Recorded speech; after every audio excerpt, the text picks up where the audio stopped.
She stood alone in a formation of elite SEAL operators, the only woman in a sea of hardened warriors. The Admiral approached with a smirk that promised humiliation. "Tell us your call sign," he demanded loudly, knowing she hadn't been assigned one, his final public move to prove she didn't belong.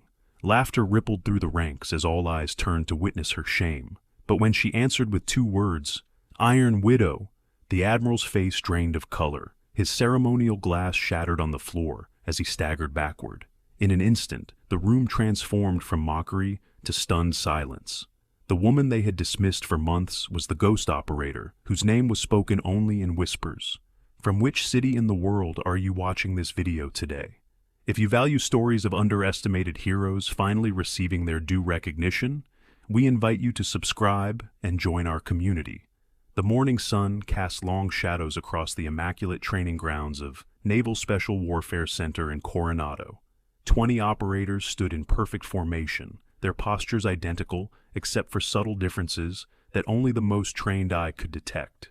Lieutenant Commander Arwen Blackwood occupied the end position, her stance a fraction more precise than those around her. Admiral Victor Hargrove moved slowly down the line, his weathered face revealing nothing as he inspected each operator with the scrutiny that had made him a legend in special warfare circles. At 62, he carried his compact frame with the same efficiency that had defined his 30-year career as a SEAL. 3 rows of ribbons adorned his chest, each representing classified operations spanning 4 continents and 3 decades. When he reached Arwen, he paused a beat longer than necessary. His steel-gray eyes searched for any imperfection in her appearance, any justification for the criticism he clearly wished to deliver. "Lieutenant Commander Blackwood," he said, his voice carrying across the silent formation, "your cover is precisely 1 centimeter off regulation alignment." Though her cover was perfectly positioned, exactly as regulation demanded, Arwen's expression remained neutral. "Yes, sir. I'll correct it immediately, sir." A smirk flickered across the face of Lieutenant Orion Thade, the square-jawed team leader, positioned 3 spots down from Arwen. The micro-expression conveyed what everyone knew, but none officially acknowledged. Admiral Hargrove had made it his personal mission to ensure the Pentagon's pilot program integrating women into SEAL teams failed, and Lieutenant Commander Blackwood was his primary target. Commander Zephyr Coltrane, the training officer overseeing this advanced combat leadership program, maintained his professional demeanor despite the obvious tension. At 42, with 17 years in special operations, Coltrane had seen the changing tides of military culture and adapted accordingly. He harbored his own doubts about female operators in certain combat scenarios, but he kept these concerns separate from his duty to provide equal training to all qualified candidates. Today's evolution will focus on extended maritime extraction under enemy observation, Coltrane announced after Hargrove had completed his inspection. Full combat load, 15-mile offshore approach, structure infiltration, and package retrieval. The operators maintained their disciplined silence, but subtle shifts in posture revealed their response to the announcement. This was an advanced exercise usually reserved for the final week of training, not day 15 of a 30-day program. "Command has accelerated the timeline," Admiral Hargrove added, his eyes briefly flicking toward Arwen. "Some candidates may find the adjustment challenging." The implication wasn't lost on anyone present. The timeline had been modified to test Arwen's limits before she could fully acclimate to the program's rigors. As the formation disbanded to prepare for the exercise, Lieutenant Thade brushed past Arwen with deliberate force. "Hope you're a strong swimmer, Blackwood," he muttered. "Extraction weights got mysteriously heavier overnight." Arwen made no response, maintaining the same composed expression she'd held throughout the morning briefing. Only the slightest tightening around her eyes betrayed any reaction at all. In the equipment room, Arwen methodically checked her gear, her movements economical and precise. When she lifted her tactical vest, she noted the subtle difference in weight distribution. Someone had added approximately 2 pounds to the left side, enough to create imbalance during a long swim without being immediately obvious. Rather than report the tampering, she silently redistributed the weights, compensating for the sabotage without drawing attention. As she worked, Captain Vesper Reeve entered the room, her naval intelligence insignia standing out against her otherwise unmarked uniform. "Lieutenant Commander," Reeve acknowledged with a nod that conveyed more than simple recognition. "Captain," Arwen responded, her tone neutral, but her eyes communicating something unspoken. Their brief exchange drew curious glances from the other operators.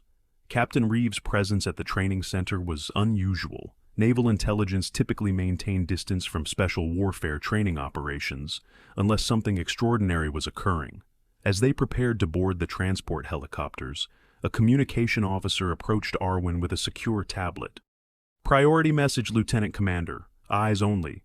She accepted the device, entered a complex authentication code, and read the message in seconds before returning the tablet. Nothing in her expression revealed the content of the communication, but those watching closely might have noticed the subtle squaring of her shoulders afterward. The helicopter's rotor wash created small dust devils as the operators boarded in sequence. When the aircraft lifted off, Arwen's eyes tracked its ascent vector with unusual precision, automatically calculating wind speed and direction in a manner that spoke of experience beyond standard naval aviation familiarity. Commander Coltrane, seated opposite her, noticed this subtle tell. His eyes narrowed slightly as he reassessed the quiet officer, whose file contained so many redacted sections and vague references to specialized deployment experience. 15 miles offshore, the Pacific Ocean churned with 4-foot swells under overcast skies, challenging but not impossible conditions for experienced maritime operators. As the teams prepared to enter the water, Admiral Hargrove's voice came through their communication systems. "Extraction package is positioned at the northwest corner of the target structure. Teams will compete for retrieval. First team to secure package and return receives priority selection for next month's classified deployment." The announcement changed the exercise dynamics instantly. What had been designed as a collaborative training evolution was now a competition, one that would incentivize the other operators to ensure Arwen's team failed. Lieutenant Thade's team entered the water first, disappearing beneath the surface with practiced efficiency. Arwen's 4-person team followed 30 seconds later, with Arwen taking point position despite not being the designated team leader. Beneath the waves, the operators moved with the eerie coordination of those who had made the ocean their domain. Through the green-tinted water, Arwen led her team with hand signals that were subtly different from standard SEAL protocol, more efficient, more precise, drawing from a lexicon that seemed expanded beyond traditional training. Lieutenant Astreus Kelwin, the junior member of her team, noticed the difference immediately. He'd graduated Bud-S training just 8 months earlier, but even with his limited experience, he recognized that Arwen's underwater communication style reflected techniques he'd only heard rumors about, techniques supposedly developed for deep cover operations in denied maritime territories. When they reached the target structure, a decommissioned oil platform used for training exercises, Arwen paused at the submerged entrance. Her team expected her to follow standard protocol: surface reconnaissance, team positioning, synchronized entry. Instead, she made a single hand gesture none of them recognized before disappearing into the structure alone, leaving her confused team to either follow or abandon their point operator. Inside the platform's flooded lower level, the exercise suddenly felt anything but routine. Visibility dropped to less than 5 feet, and the structure's metal groaned under pressure changes from the rising tide. Training sensors on the walls simulated enemy detection systems, programmed to respond to standard SEAL approach vectors and evasion techniques. Arwen moved through the space like a ghost, her path seemingly random to her teammates, but systematically avoiding every sensor trigger point. It wasn't luck, it was intimate familiarity with systems her colleagues had never encountered in training. When they reached the package, a weighted case containing classified materials, Lieutenant Thade's team was already there, having approached from the opposite direction. Thade himself had hands on the package, a victorious grin visible even through his rebreather. What happened next occurred so quickly that later accounts from team members would contradict each other.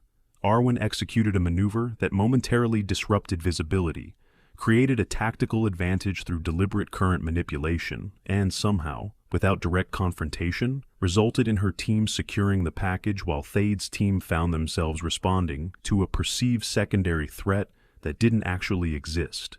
As they extracted from the structure, package secured, Lieutenant Kelwin couldn't shake the feeling that he'd just witnessed something beyond the capabilities taught in any SEAL training program he'd encountered.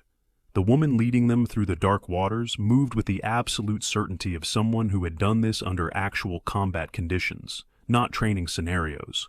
Back aboard the command vessel, Admiral Hargrove received the exercise results with poorly disguised displeasure. Time differential was minimal, he noted, dismissing Arwen's team's clear victory. And unconventional tactics suggest poor adherence to established protocols. The mission parameters prioritize successful extraction over methodology, Admiral, Arwen responded, her tone respectful but unflinching. The Admiral's eyes narrowed. Protocols exist for a reason, Lieutenant Commander. Creative interpretation of rules might work in training scenarios, but real combat operations require disciplined execution of established tactics. A flicker of something, perhaps irony, perhaps challenge, crossed Arwen's face before her features returned to their usual composed neutrality. Yes, sir. Understood, sir. From across the deck, Captain Reeve observed the exchange with careful attention. When her eyes met Arwen's, a silent communication passed between them, one that carried years of shared understanding. That evening, as the operators gathered in the Advanced Training Center's briefing room, Commander Coltrane announced the week's culmination ceremony. As is tradition for this program, each operator who successfully completes advanced combat leadership training receives their official call sign during the final ceremony. These call signs reflect the qualities and achievements that define you as special warfare operators. Lieutenant Thade glanced meaningfully at Arwen. Some traditions are earned, not given, he said, just loudly enough for those nearby to hear. Admiral Hargrove will personally present each operator with their call sign. Coltrane continued. The ceremony includes representatives from SOCOM, Naval Special Warfare Command, and several partner forces. It's a significant milestone in your careers. After the briefing, as operators dispersed to their quarters, Captain Reeve intercepted Arwen in a secluded corridor. The Admiral has made his position clear, Reeve said quietly, her voice barely above a whisper. Has he compromised the operation? Arwen asked, her own voice equally low. No. He's behaving exactly as expected, Reeve replied. The final assessment comes at the ceremony. All parameters remain unchanged. Arwen nodded once. And the package? Arriving tomorrow, 7 years to the day. A shadow passed over Arwen's features, not fear, but something deeper, more complex. Memory, perhaps, or resolve. Will you maintain position? Reeve asked, studying Arwen's face with the attention of someone who knew exactly what to look for. Until the mission is complete, Arwen confirmed. As they parted ways, neither woman noticed Lieutenant Kelwin standing in the shadows of an adjacent hallway, his expression troubled by the cryptic exchange he'd just overheard.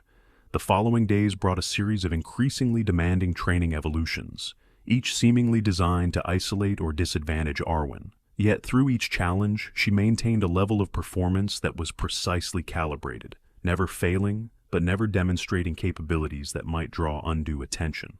During a tactical planning exercise, Lieutenant Thade deliberately excluded her from key strategy discussions, then criticized her contribution as insufficient during the formal debrief. Admiral Hargrove, observing the session, nodded approvingly at Thade's assessment. Operational planning requires comprehensive situational awareness, the Admiral commented, something that appears to be lacking in certain participants. Commander Coltrane frowned slightly at the obvious bias, but maintained his professional demeanor. All teams achieve mission objectives within parameters, he noted neutrally.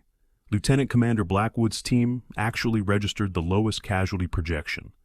Theoretical projections are meaningless compared to actual field experience, Hargrove dismissed. Some types of experience can't be simulated or trained for. They must be lived. The statement hung in the air like a challenge, the implication clear. Regardless of her performance, Arwen lacked the combat experience that defined real operators. Later that afternoon, as the teams prepared for night infiltration training, Lieutenant Kelwin approached Arwen cautiously. Since witnessing her unusual capabilities during the underwater extraction, he had found himself reassessing everything he'd assumed about the quiet officer. "Commander," he began hesitantly, "that maneuver you used at the oil platform, I've never seen that approach before." Arwen continued checking her equipment, her movements methodical. "Improvisation is sometimes necessary in fluid situations, Lieutenant." "With respect, that wasn't improvisation," Kelwin pressed. "That was a practice technique. I've been trying to find it in the advanced tactics manuals, but there's nothing even close." She paused briefly, assessing him, with eyes that revealed nothing of her thoughts. Not everything worth knowing appears in manuals, Lieutenant. Where did you serve before this assignment? He asked, the question that had been circulating among the operators since her unusual performance. That information is classified beyond your current access, she replied, not unkindly but with finality that discouraged further inquiry. Their conversation was interrupted by the arrival of Lieutenant Thade and several other operators. Sharing secrets, Blackwood? Thade asked, his tone carrying the edge of mockery that had become standard in his interactions with her. Or just explaining why you'll need extra time on tonight's evolution. Simply discussing equipment configurations, Lieutenant, Arwen replied, her voice neutral. Thade's eyes narrowed slightly as he noted the specific layout of her tactical gear, which differed subtly from standard arrangement. That's not regulation configuration. It's within acceptable parameters for this evolution, she responded. Commander Coltrane approved the modification. Something in her calm certainty seemed to irritate Thade, more than open defiance would have.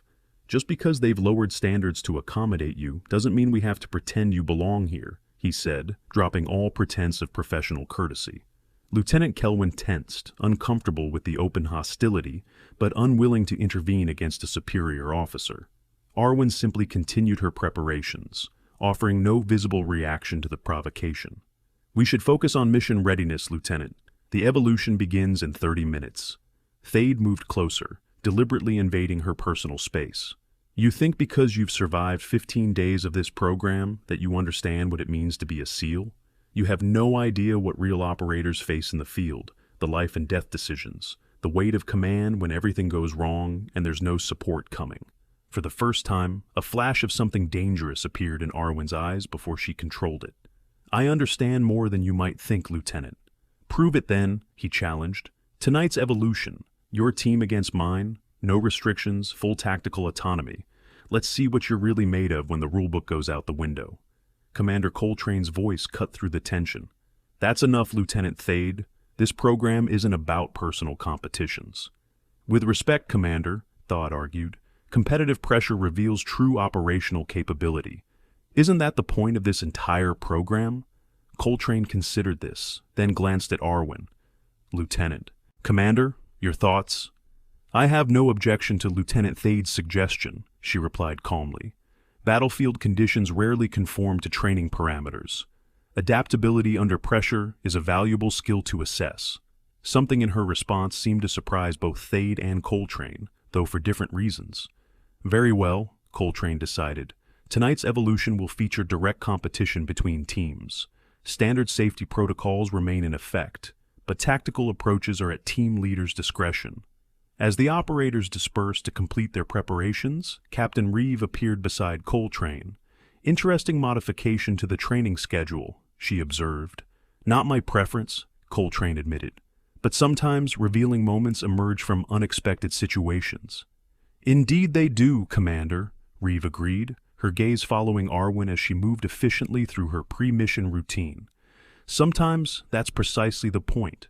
The night infiltration evolution unfolded under a moonless sky, perfect conditions for the type of covert operations SEALs specialized in.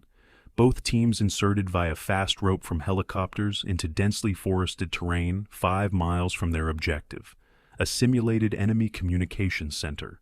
Thade's team moved with aggressive confidence, taking the most direct approach possible while maintaining reasonable cover. Their progress was rapid and efficient, exactly what would be expected from experienced operators. Arwen's team, by contrast, seemed to disappear entirely. Their tracking beacons showed minimal movement for the first 30 minutes, causing the command center to wonder if they had encountered technical difficulties. Blackwood's team appears stationary, Admiral Hargrove noted with poorly concealed satisfaction. Perhaps the terrain is proving more challenging than anticipated. Commander Coltrane studied the tactical display with professional interest. Their position suggests they may be gathering intelligence rather than moving directly toward the objective.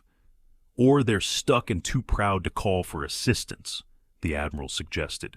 Captain Reeve's expression remained neutral as she observed the tracking data. Only someone looking very closely might have noticed the slight tension around her eyes as the minutes ticked by with no apparent movement from Arwen's team. At the 1 hour mark, Lieutenant Thade's team had covered nearly 70% of the distance to the objective, their progress textbook perfect for a standard SEAL insertion. Thade will reach the objective at least 30 minutes before Blackwood's team even gets close, Admiral Hargrove predicted. This should conclusively demonstrate the performance differential I've been documenting. The words had barely left his mouth when the tactical display erupted with alerts. The simulated enemy communications center, which should have been unaware of any approaching forces, had suddenly gone to high. Alert status. All indicators showed they had detected Thade's team despite their textbook approach. "What happened?" Hargrove demanded. "Did someone trip a sensor?" Commander Coltrane's brow furrowed as he studied the incoming data. Negative.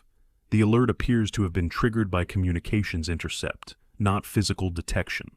As they watched, Thade's team was forced into defensive positioning, their planned approach now compromised. The element of surprise, essential to the mission's success, was completely lost. "Where the hell is Blackwood's team?" the Admiral asked, scanning the tactical display for their position. The answer came moments later, as new alerts flashed across the screen. The communication center's security systems were failing in sequence, their carefully designed defenses disabled by what appeared to be a coordinated electronic and physical breach from an unexpected vector. "They're already inside," Coltrane realized, genuine surprise evident in his voice. But how? Their beacons never showed approach movement. Captain Reeves' expression remained carefully neutral. Perhaps Lieutenant Commander Blackwood found an alternative approach method. Within minutes, the simulation showed Arwen's team had secured the objective and neutralized all opposition without firing a single simulated shot. Meanwhile, Thade's team remained pinned down by superior enemy forces, unable to advance or retreat without sustaining significant casualties. The command center fell silent as the implications became clear. Not only had Arwen's team succeeded where Thade's experienced operators had failed, but they had done so using tactics that none of the observers, including Admiral Hargrove, could readily identify or explain. "I want a full debrief immediately upon their extraction," Hargrove ordered, his voice tight with barely controlled anger. This evolution was clearly compromised somehow.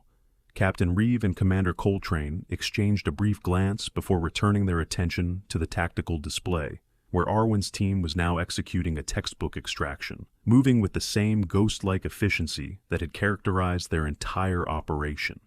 "Yes, sir," Coltrane responded professionally. "I'm certainly interested to hear Lieutenant Commander Blackwood's explanation of her team's approach." The debriefing room crackled with tension as Lieutenant Commander Arwen Blackwood stood before the tactical display, methodically explaining her team's infiltration approach.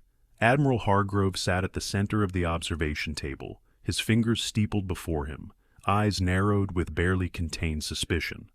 "We utilized a non-standard insertion technique," Arwen explained, her voice measured and professional. "By diverting along this ravine system, we avoided the primary sensor grid entirely.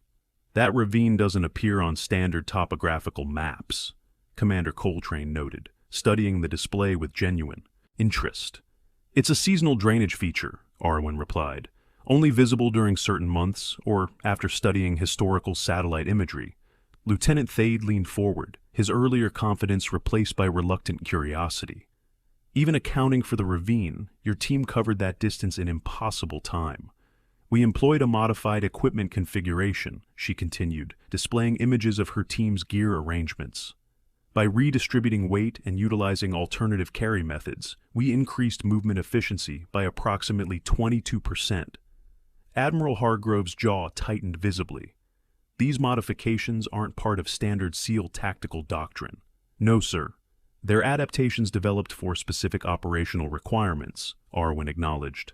"They remain within regulatory parameters while optimizing performance for this particular terrain profile." "And the communications intercept that compromised Lieutenant Thade's team," Coltrane pressed. "How exactly did you manage that without specialized equipment?" For the first time, a flicker of hesitation crossed Arwen's face. "We repurposed standard-issue communication gear with modified protocols." "Impossible," Thade interjected. "Standard gear doesn't have that capability." "Not with standard configurations," Arwen agreed. "But with certain adjustments learned during previous deployments, functionality can be significantly expanded." Admiral Hargrove slammed his hand against the table, the sharp sound cutting through the room.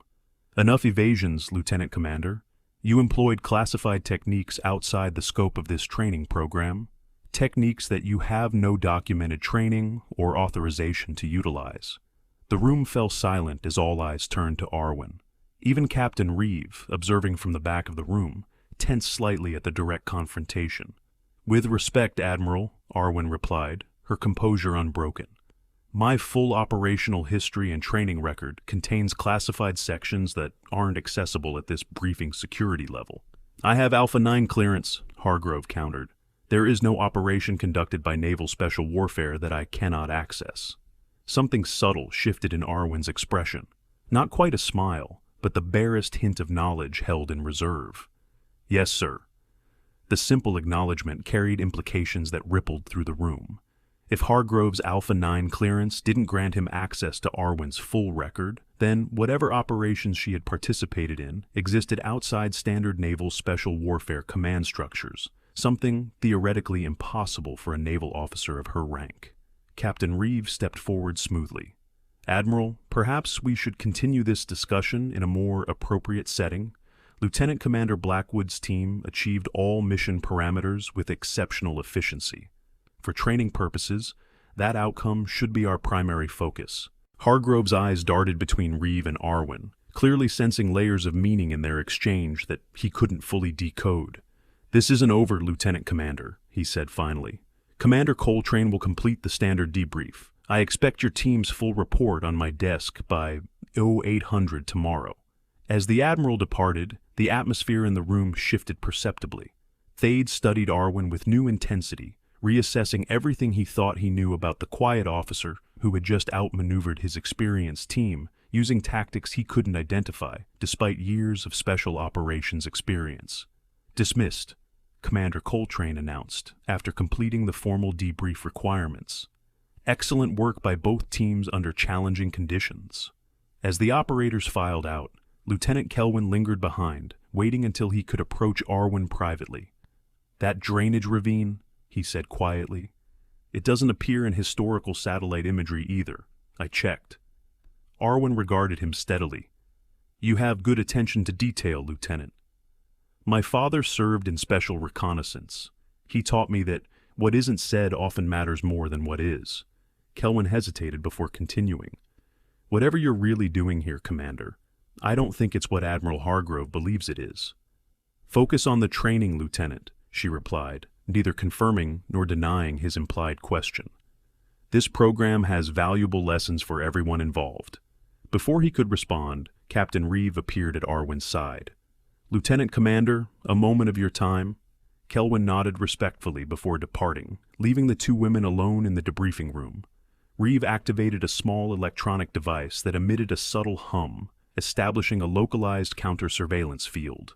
"The Admiral is accelerating his inquiries," Reeve informed her, voice low despite the security measures. "He's requested your complete service record directly from Naval Personnel Command." "They'll provide the official version," Arwen replied calmly. "Yes, but he's also reaching out through unofficial channels, former teammates, previous commanding officers." As expected, Reeve studied her face closely. "He's growing desperate. That makes him dangerous." "It also makes him predictable," Arwen countered. "The culmination ceremony is in 3 days. Everything remains on schedule. And if he attempts to remove you from the program before then?" "He won't," Arwen said with quiet certainty. "His pride demands public vindication, not administrative maneuvers. He needs to prove he was right about women in special operations, especially to the visiting dignitaries and command staff." Reeve nodded slowly. "The package arrived this morning. Secure storage in my quarters until the ceremony." "Any word on our ghost?" "Still silent, but if our theory is correct, they'll make contact at the ceremony. It's their last opportunity." Arwen's expression hardened almost imperceptibly. 7 years is a long time to wait for answers. "Some missions require patience above all else," Reeve reminded her, deactivating the counter-surveillance device. "We're close, Arwen. Don't lose focus now." The following morning brought a new evolution, this one focused on close-quarters battle techniques in urban environments. The training facility had been configured to simulate a multi-story structure with complex interior architecture, challenging even experienced operators' tactical movement and decision-making. Admiral Hargrove observed from the elevated control room, his attention fixed on Arwen with predatory focus.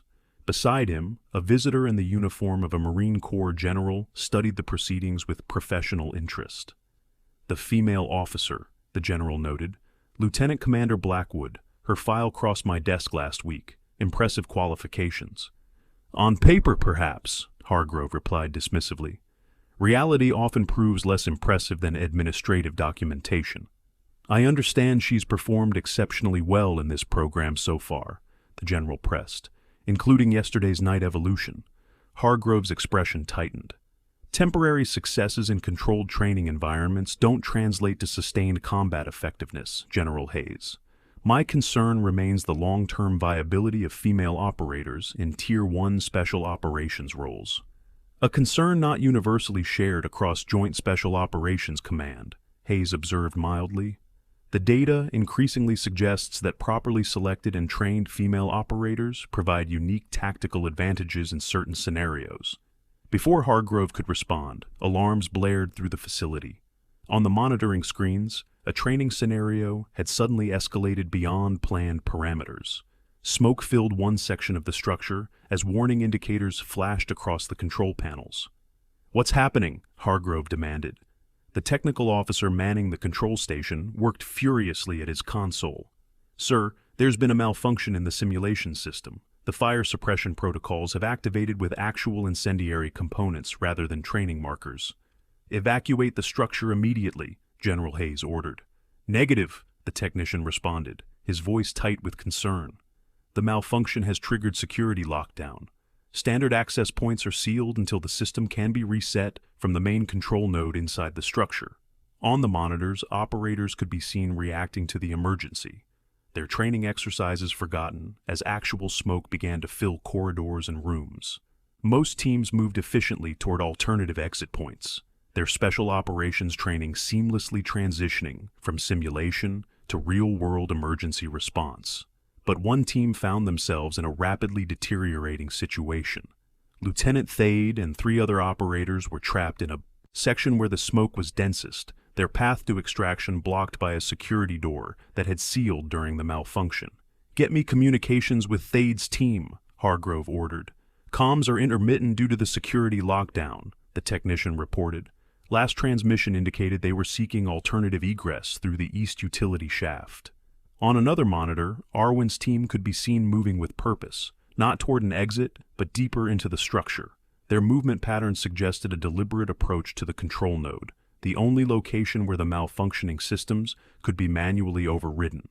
"What is Blackwood doing?" Hargrove demanded. "Her team should be evacuating." General Hayes watched with focused interest. "She appears to be addressing the source of the problem rather than its symptoms." The monitoring system flickered as smoke increasingly obscured the camera views. Partial images showed Arwen's team encountering an unexpected obstacle, a collapsed ceiling section blocking their path to the control node. Without hesitation, Arwen redirected her team, sending them toward an evacuation route while she continued alone. "That's a direct violation of protocols," Hargrove noted with sharp disapproval. "No operator proceeds without team support in hazardous conditions." Hayes made no comment, his attention fixed on the monitors as they tracked Arwen's progress through the increasingly dangerous environment. Her movements displayed none of the hesitation or uncertainty that might be expected in such conditions. Instead, she navigated the smoke-filled corridors with the confidence of someone operating from perfect mental mapping of the complex structure. When she encountered the sealed door separating her from Thade's trapped team, she bypassed the electronic security system with techniques not taught in any naval special warfare training program. The door released, allowing the trapped operators to move towards safety. "How did she override that security protocol?" Hargrove asked, unable to completely mask his surprise. Neither Hayes nor the technicians offered an explanation, all attention now focused on Arwen as she finally reached the control node. Despite the increasingly hazardous conditions, her movements remained precise and economical as she executed a complex sequence of commands that gradually restored normal system function. Within minutes, the facility's fire suppression systems activated properly, clearing the smoke and allowing full evacuation of all personnel. Emergency medical teams entered to assess any potential injuries, finding remarkably few given the severity of the malfunction. In the aftermath, operators gathered at the medical checkpoint for evaluation. Lieutenant Thade, still being treated for minor smoke inhalation, watched as Arwen calmly reported to Commander Coltrane. Nothing in her demeanor suggested she had just executed an emergency response that should have been beyond the capabilities of a standard SEAL officer. "How did you know the bypass sequence for those security doors?" Thade asked when she passed near his treatment station. "That's proprietary technology. Even I don't have that clearance." Arwen paused, meeting his gaze directly. "Sometimes training includes elements that don't appear in standard documentation, Lieutenant." "That wasn't training," he pressed. "Nobody gets trained on proprietary security overrides except—" He trailed off, a new understanding dawning in his expression as he studied her with fresh assessment. "Except who, Lieutenant?" she asked quietly. Before he could respond, Admiral Hargrove approached, his face set in grim lines. "Lieutenant Commander Blackwood, my office, now." The Admiral's office reflected his personality, austere and meticulously organized, with nothing out of place. Naval Special Warfare memorabilia lined the walls, testament to a career spent defining what it meant to be among America's elite maritime operators. "Explain yourself," Hargrove demanded once the door closed behind them. "How did you access those security protocols?" "Standard emergency override procedures, Admiral," Arwen replied, standing at perfect attention. "Don't insult my intelligence, Commander. Those weren't standard overrides. That was a proprietary sequence known only to system developers and certain specialized units." "Then perhaps my previous assignments included relevant training, sir." Hargrove moved around his desk, deliberately invading her personal space. "I've reviewed every accessible record of your service. Annapolis graduate, naval intelligence for 3 years, lateral transfer to surface warfare, then selection for the female integration pilot program. Nowhere in that history is there any indication of specialized training in advanced security systems. Not all training appears in accessible records, Admiral. I have the highest possible security clearance," he snapped, frustration evident in his voice. "Yes, sir, you do," she acknowledged, the simple statement carrying implications that visibly unsettled him. Hargrove stepped back, reassessing the officer before him with growing suspicion. "Who are you really working for, Blackwood? CIA? DIA? Some shadow unit I'm not supposed to know about?" "I'm a naval officer assigned to complete this training program, sir. Nothing more." "We both know that's not true." He studied her face, searching for any crack in her composed exterior. "The culmination ceremony is in 2 days. Several very senior officials from various service branches will be attending, specifically to observe the female integration program's results." "Yes, sir. I'm aware of the schedule." "Whatever game you're playing ends now, Commander. I won't allow my training center to be used as a stage for someone else's agenda." "No games, Admiral. Just completing the mission as assigned." Something in her phrasing caused Hargrove to pause, a flicker of uncertainty crossing his features before his expression hardened again. "You're confined to quarters until further notice. I'm initiating a full security review of your presence in this program." "That would violate direct orders from Naval Special Warfare Command regarding the pilot program's integrity, sir." "I am Naval Special Warfare in this command, Commander," he replied coldly, "and I will not be manipulated by whatever shadow game you're playing." Their confrontation was interrupted by a sharp knock at the door. Without waiting for permission, Captain Reeve entered, her expression professionally neutral, though tension radiated from her posture.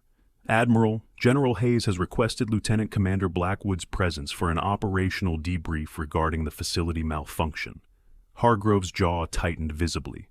"The commander is currently engaged in a security review, Captain." "I understand, sir. However, the general was quite specific about needing her immediate input on the technical aspects of the system override she implemented." The standoff stretched for several seconds before Hargrove relented with poor grace. "Very well. But this conversation isn't finished, Commander." "Of course not, sir," Arwen replied with perfect military courtesy that somehow managed to convey nothing of submission. As they left the Admiral's office, Reeve led Arwen not toward any meeting with General Hayes, but to a secure communication room in the facility's restricted section. "We have a problem," Reeve said once they were alone in the secured space. "The malfunction wasn't a malfunction. It was deliberate sabotage of the training systems. "Our ghost making a move?" Arwen asked, her composure never wavering despite the implications. "Unclear, but the sabotage utilized access codes that should have been disabled after the Songwon incident, codes specifically tied to Admiral Hargrove's authentication profile." Arwen absorbed this information with the calm assessment of someone accustomed to processing critical intelligence under pressure. "He's forcing our hand."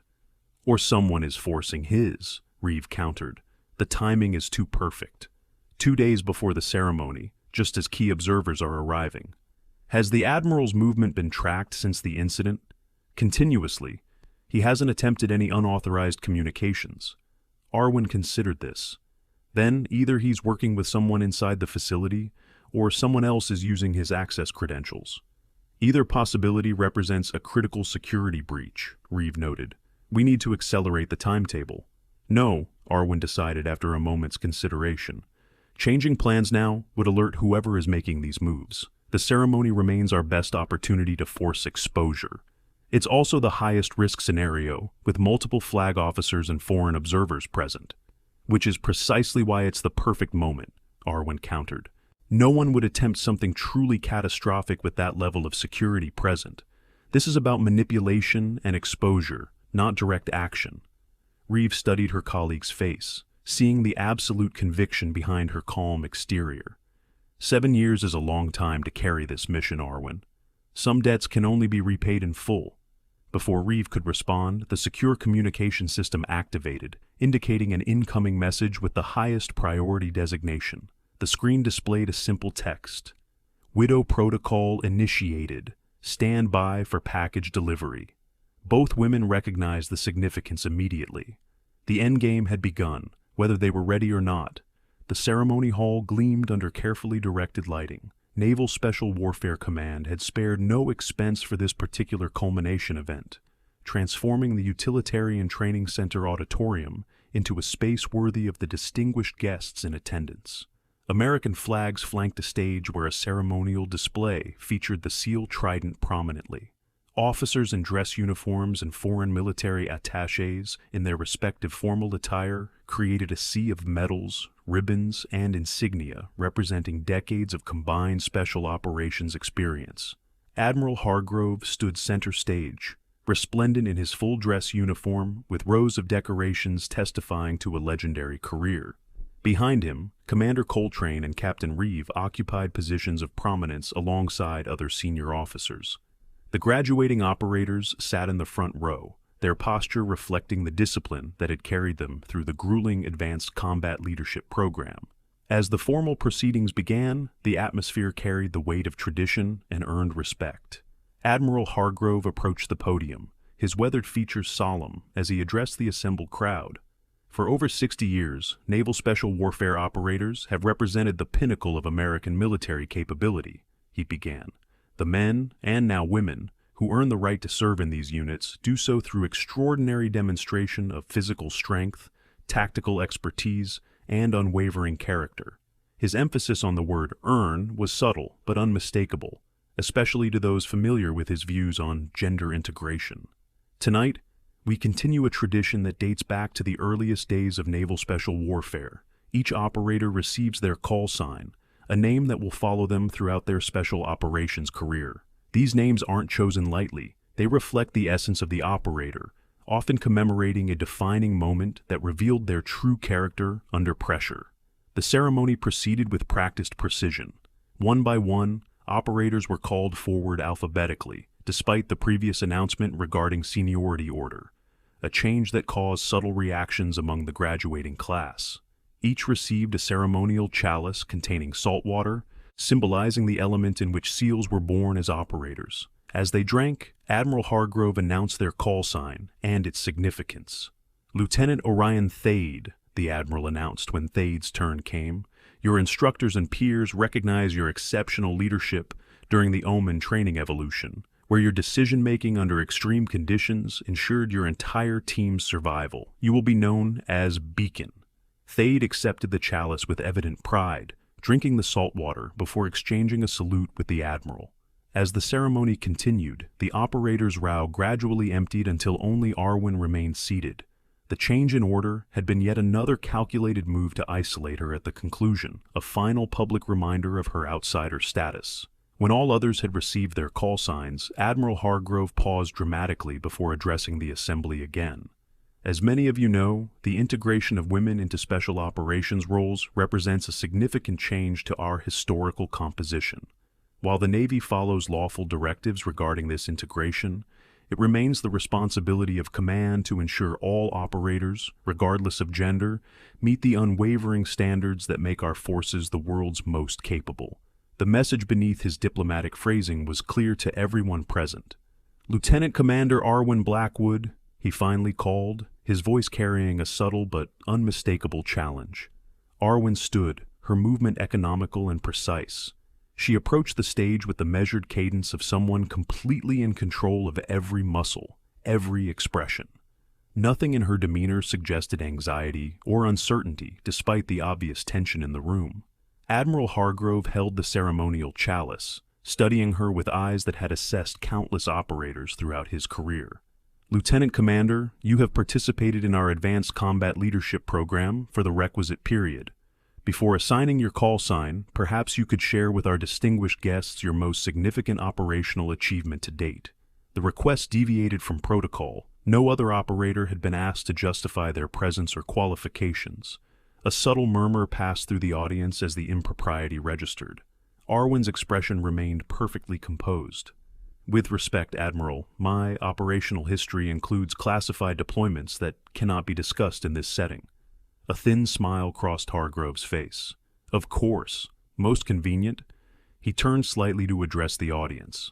"Call signs reflect achievement, character, proven ability under fire. They are earned through demonstrable exceptional service." He returned his attention to Arwen, extending the chalice with a gesture that managed to be both formally correct and subtly dismissive. "Nevertheless, tradition must be observed.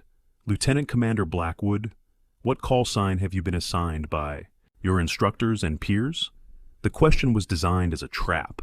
As a recent transfer to the program, who had been systematically isolated, Arwen hadn't been included in the call sign deliberations that typically preceded the ceremony. By protocol, she should have had no answer. The room held its collective breath, anticipating her embarrassment. Even those who had come to respect her abilities expected this moment to reinforce the fundamental message. She remained an outsider to their brotherhood. Arwen accepted the chalice with steady hands, her gaze never leaving the Admiral's face. "Iron Widow, sir." The two words fell into absolute silence. For a moment, it seemed as though the entire room had been suddenly evacuated of air. Admiral Hargrove's expression shifted from smug certainty to confusion to dawning horror in the span of seconds. The chalice slipped from his fingers, crashing to the stage floor and shattering into glittering fragments. Salt water spread across the polished wood like spilled secrets. "That's not possible," he whispered, all pretense of ceremony forgotten. "Iron Widow is a classified designation. You can't possibly—" "7 years ago," Arwen continued, her voice steady and clear enough to carry throughout the now silent hall, 6 SEAL operators were captured during a compromised intelligence operation in North Korea. They were held at a black site facility designated Songwon, presumed irrecoverable due to the political sensitivity of their presence in denied territory. Color drained from Hargrove's face. His hand moved to the edge of the podium for support. "Those operators included then Captain Victor Hargrove," Arwen continued. "After official rescue operations were deemed too risky, a specialized asset with the designation Iron Widow executed an unsanctioned extraction, recovering all 6 operators despite sustaining significant injuries during the mission." From the audience, Lieutenant Thade stood suddenly, recognition transforming his features. "You carried me 3 miles through mountain terrain with a broken femur," he said, his voice thick with emotion. "I never saw your face. They told us you were a local asset." Captain Reeves stepped forward then, removing her naval intelligence insignia to reveal the stars of a rear admiral. "Lieutenant Commander Blackwood's identity as Iron Widow has remained classified at the highest levels for operational security. Her placement in this program was the final phase of a 7-year counterintelligence operation to identify the source of the original mission compromise." Admiral Hargrove swayed visibly, his face ashen. "This is irregular," he managed, though his voice had lost all authority. "This ceremony has protocols." "Indeed it does, Admiral," Rear Admiral Reeve interrupted. "Protocols that don't include singling out specific operators for public humiliation based on personal bias." From his position in the audience, Commander Rourke stood next, followed by two other operators who had been part of the captured team in North Korea. As one, they rendered a formal salute to Arwen, not the casual acknowledgement of a ceremony, but the profound respect offered to someone who had saved their lives at great personal risk. The gesture spread through the room as other special operators recognized the significance of what was unfolding. Within moments, nearly every military member present was standing at attention. Saluting the woman they had just discovered was a living legend within their community. Admiral Hargrove sank slowly into the chair behind him, the weight of recognition and shame visible in every line of his body. His carefully orchestrated humiliation had transformed into his own public undoing. Arwen finally broke her composed silence. "Permission to address the Assembly, Admiral Reeve." With Hargrove clearly incapacitated by shock, Reeve nodded. "Granted, Commander." Turning to face the still-standing audience, Arwen spoke with quiet authority that nonetheless carried to every corner of the hall. 7 years ago, I made a promise to 6 men I pulled from that facility. I promised that I would find who betrayed them, no matter how long it took or how high up the chain of command the betrayal went. She unpinned something from inside her uniform jacket, the Widow Spider brooch, which she now attached visibly to her collar. That mission ends tonight, with the identification of the compromise source. Every eye in the room followed her gaze to Admiral Hargrove, whose expression now showed the dawning horror of a man who realized he had been under investigation for years. The mission was compromised through a security breach at Naval Intelligence involving an Admiral's access codes, Arwen continued. Those codes belonged to Admiral Victor Hargrove, whose terminal was accessed while he was supposedly in a classified briefing. "I was in that briefing," Hargrove protested weakly. "I couldn't have—" "You left the briefing for 23 minutes, Rear Admiral Reeve interjected, a fact confirmed by multiple witnesses and security logs.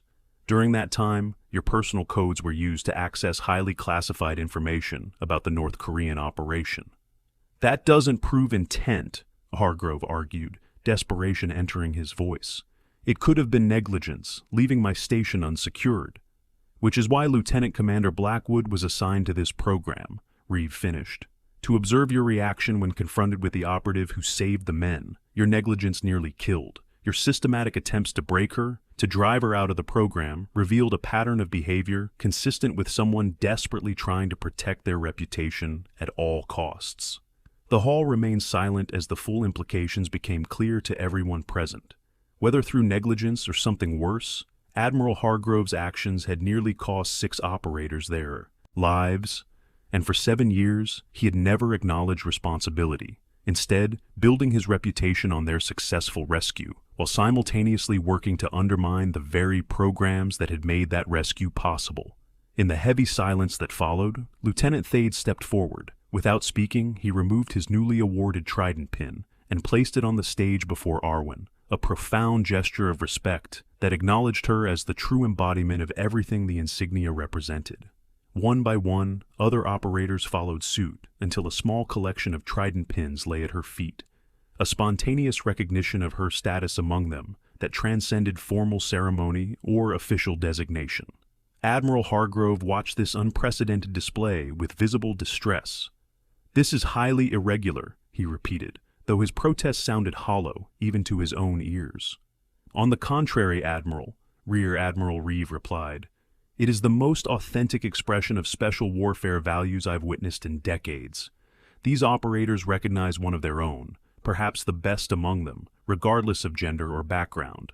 They honor excellence, courage, and sacrifice, precisely as they were trained to do." Turning to Arwen, Reeve continued with formal precision. "Lieutenant Commander Arwen Blackwood, call sign Iron Widow, you have completed the Advanced Combat Leadership Program with distinction. Your operational record, including 7 classified extractions and the Songwon recovery mission, places you among the most accomplished special operators in naval history." She extended a small case containing a special warfare insignia, modified with a small red hourglass symbol. By authority of Naval Special Warfare Command, and with the concurrence of the Joint Chiefs, you are hereby officially designated as the first female operator in the Naval Special Warfare Development Group, effective immediately. As Arwen accepted the insignia, the room erupted in applause, not the polite acknowledgement of ceremony, but the genuine recognition of those who understood exactly what they were witnessing, a moment when truth and justice aligned to correct years of misconception and prejudice.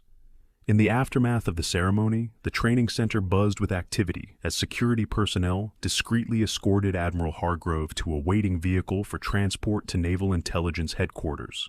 The official story would involve his sudden retirement for health reasons, but everyone who had witnessed the evening's events understood the reality.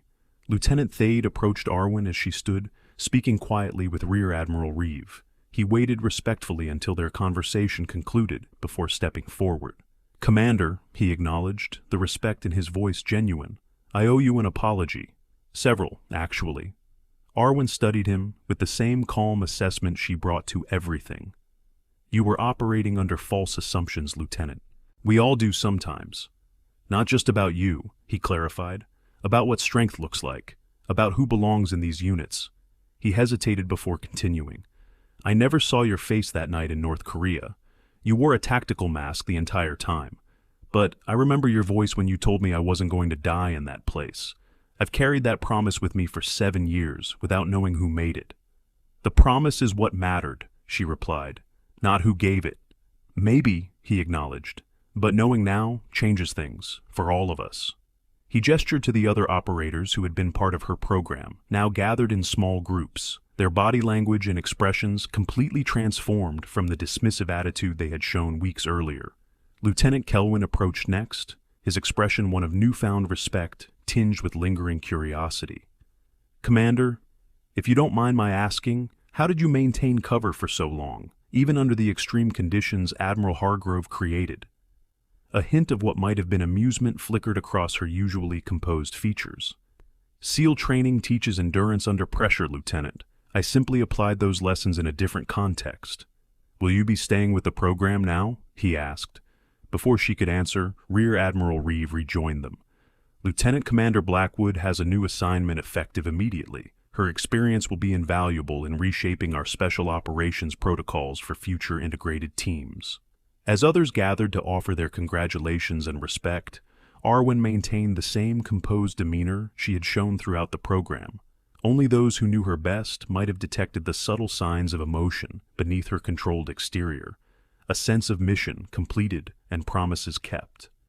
Later that evening, in the privacy of her quarters, Arwen finally allowed herself a moment of genuine reaction. She removed the widow's spider brooch from her collar, studying it in the dim light, a tangible symbol of 7 years dedicated to a single purpose. A knock at her door preceded the appearance of Rear Admiral Reeve.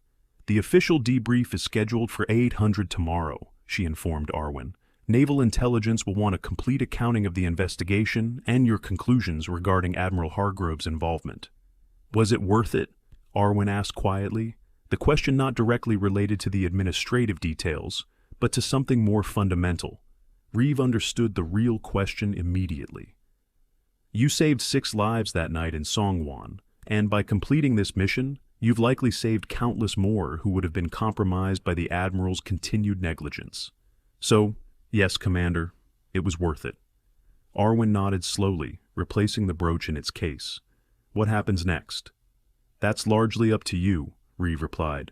"Your cover identity is no longer necessary. Your actual service record will be restored to active status, with all the opportunities that entails. And the female integration program will continue with your input and expertise. Tonight changed perceptions that no amount of policy directives could have accomplished." Reeve smiled slightly. "You've opened doors that will never close again." 1 month later, the Advanced Combat Leadership Program welcomed its newest cohort. 20 operators stood at attention as Commander Zephyr Coltrane conducted the initial briefing. Among them were 2 female lieutenants, their expressions reflecting the same disciplined focus as their male counterparts.